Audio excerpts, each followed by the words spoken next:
Bonjour, ici Pierre Castonguay. Je vous parle au nom de mon blog Castonguay les Arts et j'ai le goût de vous parler du poète québécois que je préfère le plus, qui est Saint-Denis Garneau. Je dirais que toute mon âme est à l'intérieur de la poésie de Saint-Denis Garneau. C'est un livre de chevet que le regard et jeu dans l'espace, suivi des solitudes de Saint-Denis Garneau. Alors, ce recueil de poèmes-là m'a accompagné toute ma vie à date. J'aime ce recueil de poèmes. Saint-Denis Garneau, c'est un grand enfant. Et j'aimais sa poésie jeune parce que je me destinais à être un papa. Et c'est ce que je suis devenu dans la vie. J'étais papa de 2 enfants. J'ai eu la chance d'avoir le couple, un garçon et une fille, 2 enfants qui ont été et qui sont toujours extraordinaires. Et la poésie de Saint-Denis Garneau, particulièrement la première partie du recueil Regard et jeu dans l'espace, qui s'appelle Jeu, décrit complètement l'âme du poète. Alors, je vais vous lire, à ma manière à moi, qui n'est pas une manière très littéraire, qui est une manière typiquement québécoise, quelques poèmes de ce poète que j'estime être l'âme du Québec, l'âme de ce qu'on a été puis ce qu'on est encore. Alors, un poème d'introduction décrit très bien l'âme de Saint-Denis Garneau. Je trouve que ça décrit aussi l'âme des hommes québécois. Son expérience en tant qu'homme, en tant qu'être humain sur Terre, a été fortement marquée dans sa poésie, et peut-être moins habilement, mais tout aussi lyriquement dans ses œuvres d'art, dans sa peinture.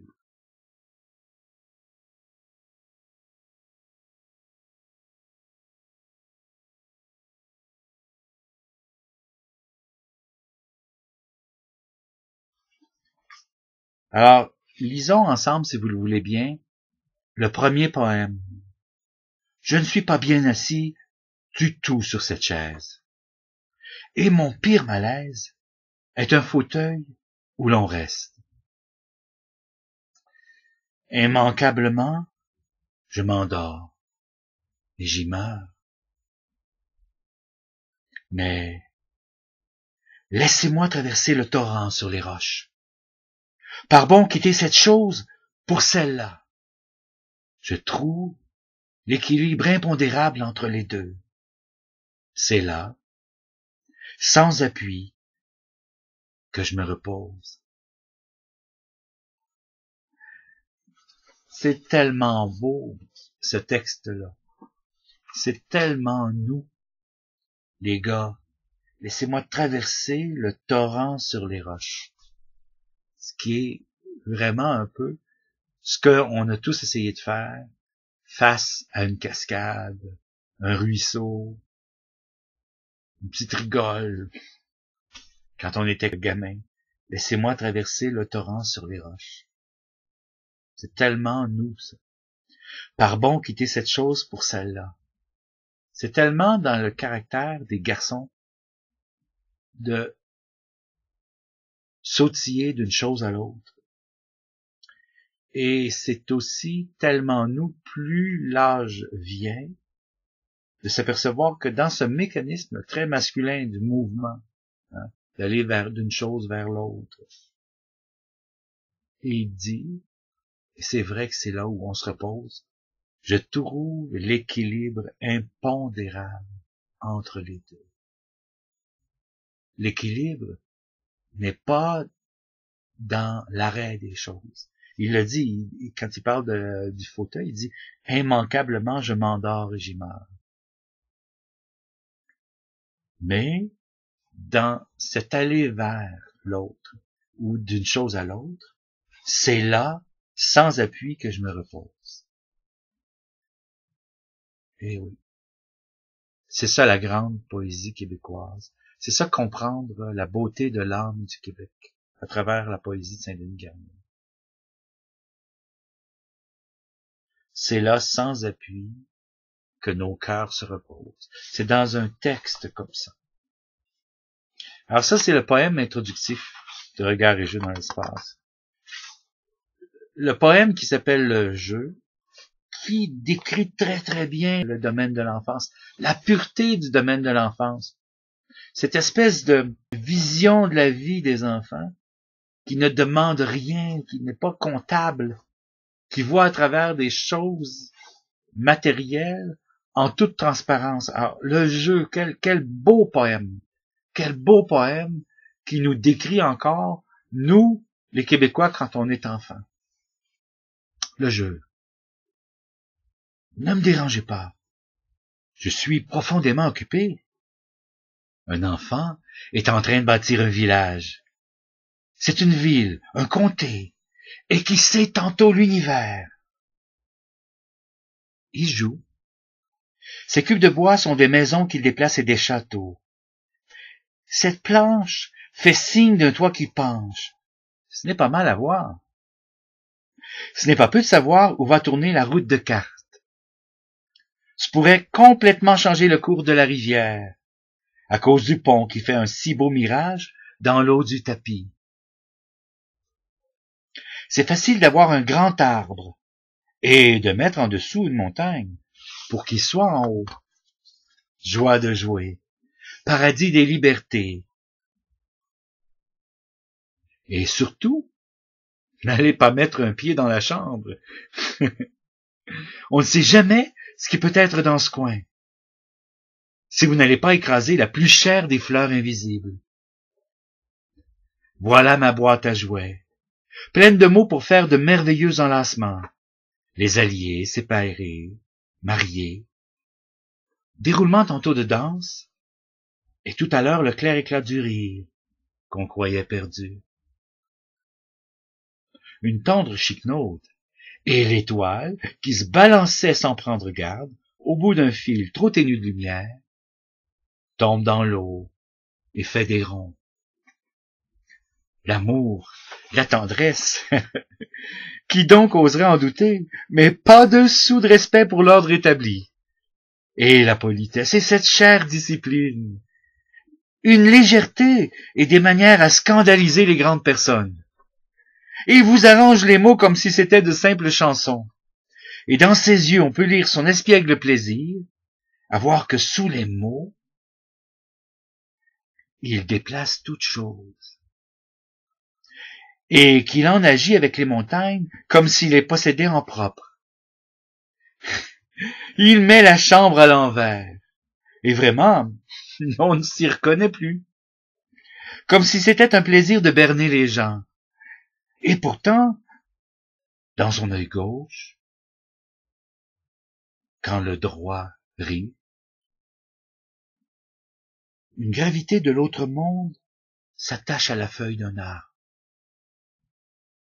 Comme si cela pouvait avoir une grande importance, avoir autant de poids dans sa balance que la guerre d'Éthiopie dans celle de l'Angleterre.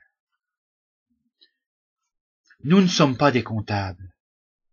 Tout le monde peut voir une piastre de papier vert, mais qui peut voir au travers, si ce n'est un enfant, qui peut comme lui voir au travers en toute liberté, sans que du tout la piastre l'empêche, ni ses limites, ni sa valeur d'une seule piastre. Mais il voit par cette vitrine des milliers de jouets merveilleux, et n'a pas envie de choisir parmi ces trésors, ni désir, ni nécessité. Lui. Mais ses yeux sont grands pour tout prendre. La beauté lyrique du poème Le Jeu, qui décrit tellement bien la pureté et la beauté de l'enfance. Quand je lis ça, je vois mon petit Antoine quand il était jeune, ou ma petite Jacinthe. Comment un enfant avec quelques blocs de bois bâtit tout un univers, un village. Et comme le dit Saint-Denis Garneau, c'est facile de placer une montagne bien au-dessus. Saint-Denis Garneau vivait aussi à Montréal. Et il y avait, effectivement, une montagne bien au-dessus. Maintenant, permettez-moi de vous lire le poème suivant. C'est tellement beau. C'est la poésie de Saint-Denis Garneau, c'est tellement l'essentiel de notre être intérieur, de ce que les Québécois et Québécoises sont dans leur infrastructure, dans leur ADN, dans leur âme, dans ce qu'on est totalement nous-mêmes, en toute simplicité. Et c'est ce qui fait la beauté très touchante de Saint-Denis Garneau. Quand je le compare à Émile Nelligan, on le présente un peu comme notre poète national, et c'est vrai que ce jeune Irlandais qui a été élevé au Québec, c'est toute la vibrance de notre âme celtique. Mais chez Émile Nelligan, il n'y a pas cette connaissance de la femme qu'on a chez l'homme adulte. On sent chez Saint-Denis Garneau qu'il a connu la femme. Au niveau intime, au niveau sexuel, au niveau romantique. On n'a pas chez Émile Nelligan ça. Il a une vision atrophiée de la femme. Une vision que je dirais très idéalisée de la femme. Les portraits de sa mère. Hein, c'est encore le grand garçon qui est amoureux de sa mère, qui admire sa mère parmi toutes choses. Alors que chez Saint-Denis Garneau, même si les poèmes qu'il a écrits, il était encore jeune quand il les a écrits, c'est un homme adulte qui nous parle de l'enfance avec la pureté des enfants, mais c'est un homme, un peu comme un père de famille qui adore ses enfants. Moi, je trouve qu'il a le point de vue que j'avais sur l'enfance et sur mes enfants quand j'avais une trentaine d'années. Et c'est un point de vue tellement tendre et unique et sincère qu'on a sur nos enfants. C'est la fin du monde, nos enfants. Quand on a, chez les hommes, on a tendance à penser que les hommes sont moins émotifs que les femmes. C'est tout à fait faux. On adore nos enfants. Un poème que je trouve très, très beau aussi, c'est Spectacle de la danse. C'est le poème qui suit. Mes enfants, vous dansez mal. Il faut dire qu'il est difficile de danser ici, dans ce manque d'air. Ici sans espace, qui est toute la danse. Vous ne savez pas jouer avec l'espace, et vous y jouez sans chaîne.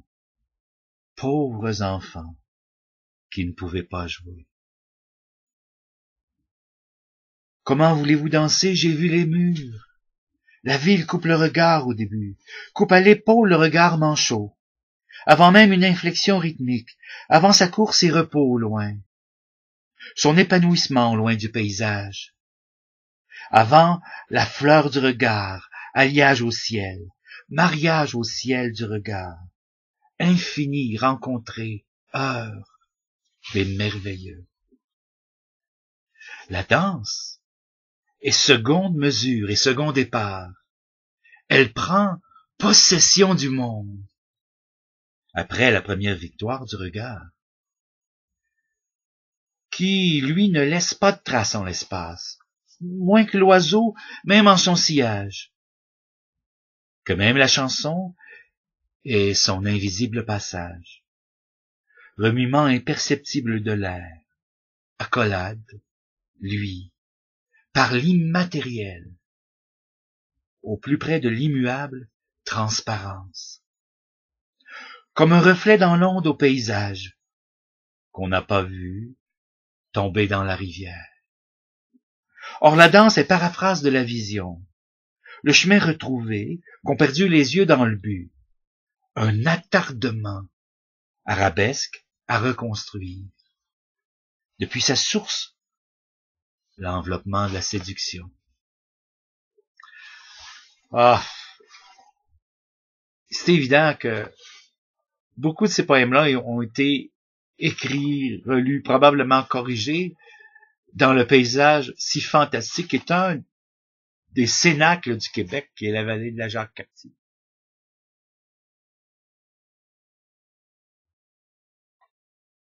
Toutes ces étés passés au manoir ancestral.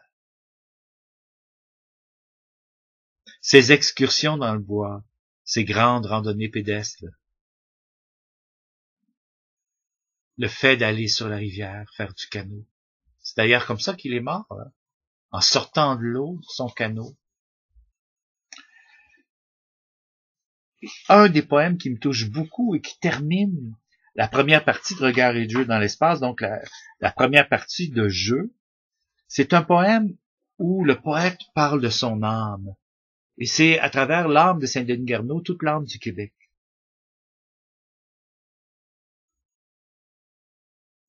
Écoutez, Saint-Denis Garneau, je l'ai tatoué dans le cœur en tant que Québécois. C'est tellement nous, avec humilité et simplicité. Le poème s'appelle, c'est un poème tout court, Rivière de mes yeux, et quand le poète parle de ses yeux, en fait, il parle de son âme. L'œil devient aussi une espèce d'île en soi. Vous savez, chez les anciens, on disait que les yeux sont le miroir de l'âme. Et c'est un peu dans son âme à lui qui nous amène à regarder l'univers à travers ses yeux. Et à travers la beauté de la femme aussi.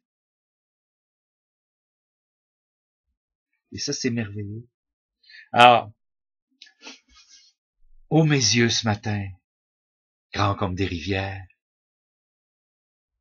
ô l'onde de mes yeux prêts à tout refléter, et cette fraîcheur sous mes paupières, extraordinaire, tout alentour des images que je vois, comme un ruisseau rafraîchit l'île, et comme l'onde fluente entoure la baigneuse ensoleillée. Comme c'est beau, comme c'est beau. Comme l'onde fluente entoure la baigneuse ensoleillée. Et à travers l'onde de ses yeux, hein, la moiteur de l'œil, le reflet de la baigneuse, mais en même temps qu'on nous parle d'une image sensuelle, fluente, sublime de la beauté de la femme, on nous parle aussi par projection de l'âme du poète à travers la baigneuse ensoleillée.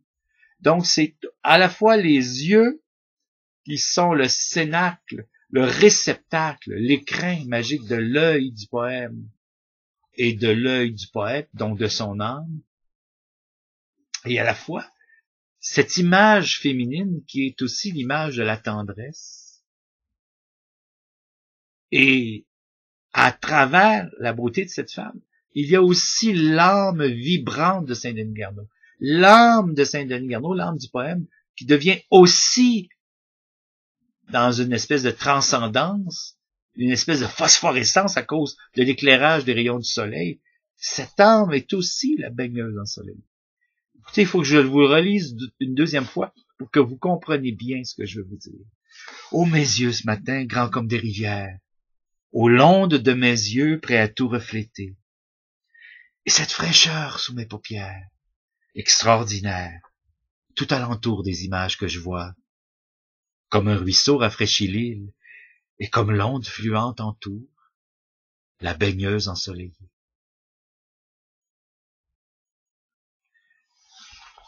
C'est toute la beauté et la candeur de l'âme de ce grand poète québécois. Vous savez, la grande poésie transcendante, c'est souvent la plus simple, celle qui utilise des mots dans toute la nudité de leur sens et de leur fraîcheur. Il y a une fraîcheur extraordinaire chez Saint-Denis Garneau. La deuxième portion du recueil de poèmes, c'est Enfant. Donc, partie 2, Enfant. Et cette partie-là tient en 2 poèmes. Donc, le premier, qui est sans titre, qui pourrait s'appeler Les Enfants ou Enfants tout court. Et le deuxième, qui parle de lui, mais qui parle de nous aussi. Écoutez, si on a vécu, comme vous tous, messieurs, parce que là, je m'adresse aux hommes, parce que là, c'est dans une expérience de petit garçon. Il se décrit dans le deuxième, ses portraits. Je vais vous en reparler un peu plus loin. On se reconnaît un peu à travers ça aussi. Alors, commençons par le premier poème.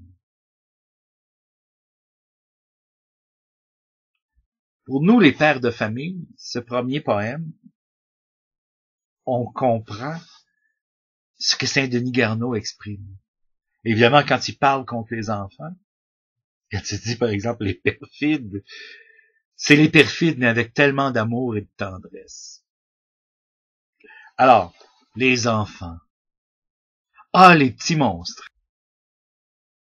Ils vous ont sauté dessus comme ils grimpent après les trembles pour les fléchir et les faire pencher sur eux. Ils ont un piège avec une incroyable obstination. Ils ne vous ont pas laissé avant de vous avoir gagné. Alors ils vous ont laissé, les perfides. Vous ont abandonné, se sont enfuis en riant. Il y en a qui sont restés quand les autres sont partis jouer. Ils sont restés assis gravement. Il y en a qui sont allés jusqu'au bout de la grande allée. Leur rire s'est suspendu pendant qu'ils se retournaient pour vous voir qui les regardiez. Un remords et un regret, mais il n'était pas perdu. Il a repris sa fusée, qu'on entend courir en l'air, cependant qu'eux sont disparus quand l'allée a descendu. Incroyable. Et là, entrons dans le poème qui s'appelle Portrait, qui est vraiment un portrait de ce que Saint-Denis Garneau était en tant que petit garçon. Et je me reconnais tellement dans ce poème-là. Et je suis sûr que vous allez vous reconnaître beaucoup aussi. Tous ceux qui, sur la Terre, ont vécu l'expérience d'être un petit garçon vont trouver un petit bout là-dedans qui est commun à l'âme, cette grande âme transparente de l'état d'être un petit garçon. Alors, Portrait, un poème assez court, et ça traduit vraiment tout de ce qu'on est quand on est un petit garçon. Et quand je vois mon fils Antoine à travers ça, quand il était tout petit, je vois les enfants, des fois que je vois, là, que je rencontre ici et là avec des familles. C'est tout à fait ça. C'est un drôle d'enfant. C'est un oiseau. Il n'est plus là. Il s'agit de le trouver, de le chercher quand il est là. Il s'agit de ne pas lui faire peur. C'est un oiseau. C'est un colimaçon. Il ne regarde que pour vous embrasser. Autrement, il ne sait pas quoi faire avec ses yeux. Ou les poser. Il les tracasse comme un paysan sa casquette. Il lui faut aller vers vous. Et quand il s'arrête, et s'il arrive, il n'est plus là. Alors il faut le voir venir et l'aimer durant son voyage. Ah, my goodness. Que j'aime ce portrait d'enfant. J'ai été cette espèce d'enfant oiseau, colimaçon. Le petit garçon qui oscille entre la difficulté de se dire est un petit peu différente chez le petit garçon que chez la petite fille, qui est admirable aussi. Je regrette seulement qu'il n'ait pas fait un portrait de petite fille, ça aurait été aussi savoureux. Mais évidemment, lui est allé avec son expérience d'homme, qui a été un petit garçon. Alors, c'est correct ça, mesdames, ça vous permet de comprendre un peu ce qui se passe de notre côté. On est moins loquace que les filles. Alors, quand un poète québécois comme ça, des années passées, des années 40, se dit, il nous dit en même temps, c'est bon, les gars sont pas aussi descriptifs que les filles souvent lorsqu'on parle de choses intimes comme l'enfance. C'est un drôle d'enfant, c'est un oiseau, il n'est plus là. Le petit garçon qui est toujours en mouvement. C'est le même petit garçon toujours en mouvement qui avoue, une fois adulte, qu'il trouve son équilibre entre les deux, en sautant d'une chose à une autre. Rappelez-vous que, dans le fond, ce poème-là, quand il simplement dans le portrait d'enfant, quand il dit « il n'est plus là », ok, c'est un peu une paraphrase dans « il n'est plus là », c'est un peu une paraphrase de « mais laissez-moi traverser le torrent sur les roches, par bon quitter cette chose pour celle-là ». Je trouve l'équilibre impondérable entre les deux. Alors, il n'est plus là, c'est exactement cet être, ce petit garçon, qui traverse les torrents de la vie par bond, d'une roche à l'autre. Alors, c'est pour ça que le poète nous invite à le chercher, cet enfant-là. Hein? Il s'agit de le trouver, de le chercher quand il est là. Et ça nous invite, nous les hommes, à reprendre contact d'abord avec nos fils, mais aussi avec l'enfant qu'on a été en dedans de soi. Il s'agit de ne pas lui faire peur, c'est un oiseau, c'est un colimaçon. Un oiseau, ça vole, ça se déplace très rapidement. Mais un colimaçon, à l'inverse, c'est intérieur et très lent parce que ça porte un peu en soi son âme sertie d'un coquillage, une âme intérieure. Et j'aime quand il dit « il ne regarde que pour vous embrasser ». C'était ça que j'étais quand j'étais petit. Je regardais que pour embrasser ma grand-mère, mon grand-père. Si mes yeux ne servaient pas à trouver l'espace des joues des grands-parents, je savais pas trop quoi faire avec mes yeux. Et il le dit ici. Autrement, il ne sait pas quoi faire avec ses yeux, où les poser. Il les tracasse comme un paysan sa casquette. Je me souviens de mon Antoine qui venait me voir puis qui me parlait, puis qui regardait là, à gauche, à droite. Il sait pas quoi faire avec ses yeux. C'est tellement beau. Alors, écoutez, j'ai partagé avec vous le début du recueil de Saint-Denis Garneau, Regards et jeux dans l'espace. Et comme vous l'avez vu, ce recueil-là, la première partie et la deuxième partie, la troisième est aussi sublime, là, Esquisse en plein air. Je le ferai. Je vais essayer de continuer avec vous. Mais la première et la deuxième partie, c'est extraordinaire parce que c'est une partie qui s'adresse à la beauté, la pureté intérieure du royaume de l'enfance et qui décrit très bien aussi l'âme des hommes à travers ça. C'est-à-dire à travers l'âme des petits garçons qu'ils ont été, et les larmes du poète à travers l'âme du petit garçon qu'il a été. Tout en étant aussi admiratif, amoureux de la femme de notre vie. Hein? Parce qu'il parle pas seulement de son âme, évidemment, quand il dit « Ô mes yeux ce matin, grands comme des rivières, au long de mes yeux, prêts à tout refléter, comme le ruisseau rafraîchit l'île, et comme l'onde fluente entoure la baigneuse ensoleillée. Nos belles, hein, c'est vraiment nos belles dont il parle. C'est un peu comme lorsque Brel dit, hein, c'est ça. Et c'est pour ça que nos filles ont le regard tranquille des vieilles villes, des vieilles villes. Et c'est pour ça que nos belles ont le cheveu fragile de nos dentelles, Alors, j'ai rêvé avec vous à travers la poésie de Saint-Denis Garneau. C'était Pierre Castonguay. À la prochaine.